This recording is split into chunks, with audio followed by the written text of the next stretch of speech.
Hello friends, welcome to my channel PR family blogs. మనం సింపుల్గా dhaba style paneer curry ఎలా చేయాలో చూద్దాం. దానికి కావాల్సిన ఇంగ్రీడియంట్స్ అండి. నేను మొదటగా 200 గ్రామ్స్ పన్నీర్ని తీసుకున్నాను, క్యూబ్స్ టైప్ కట్ చేసుకున్నాను. కాష్యూ నట్స్ ఒక 10, దాంతోపాటు ఆనియన్ 2 టమాటోస్, కొత్తిమీర కాస్త, అల్లం వెల్లుల్లి పేస్ట్. మొదటగా మనం కట్ చేసుకున్న పన్నీర్ మీద మసాలా ఒక 1 స్పూను, కారం గుండ ఒక 1 స్పూను, రుచికి సరిపడే సాల్ట్ వేసుకుందామండి. అది బాగా మిక్స్ చేసుకుందాము పన్నీర్ని మసాలాతో పాటు, లేకపోతే పచ్చి పచ్చిగా ఉంటుంది కదా. ఇప్పుడు ఆయిల్ పెట్టుకుందాము. ఆయిల్ వేడైన తర్వాత ఈ క్యూబ్స్గా కట్ చేసుకుని మసాలా కలిపాం కదా, అది దానిలో వేసి ఫ్రై చేయాలండి. గోల్డెన్ బ్రౌన్ వరకు వచ్చినంత వరకు ఫ్రై చేయాలి మనం.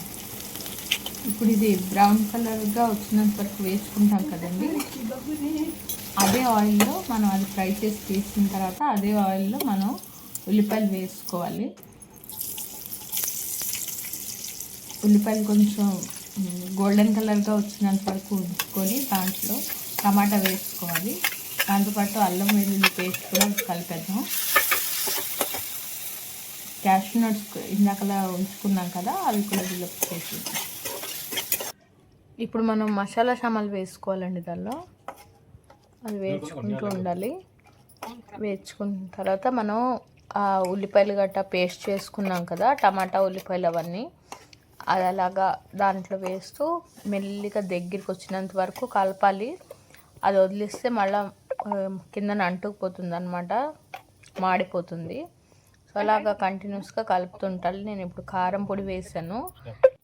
సాల్ట్ కొంచెం వేసుకుందామండి, ఎందుకంటే మనం ఆల్రెడీ పన్నీర్లో వేసుకున్నాం కదా. ధనియా పౌడర్ వేసాను నేను. అలా కలుపుకుంటూ ఉండాలి, లేకపోతే అంటేస్తుంది. పసుపు వేసాను కొంచెం.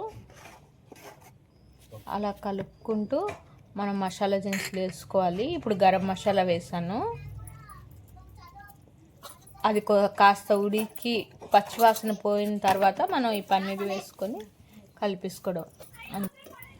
ఫ్రై చేసుకొని ఉంచుకున్న పన్నీర్ వేసాం కదండి.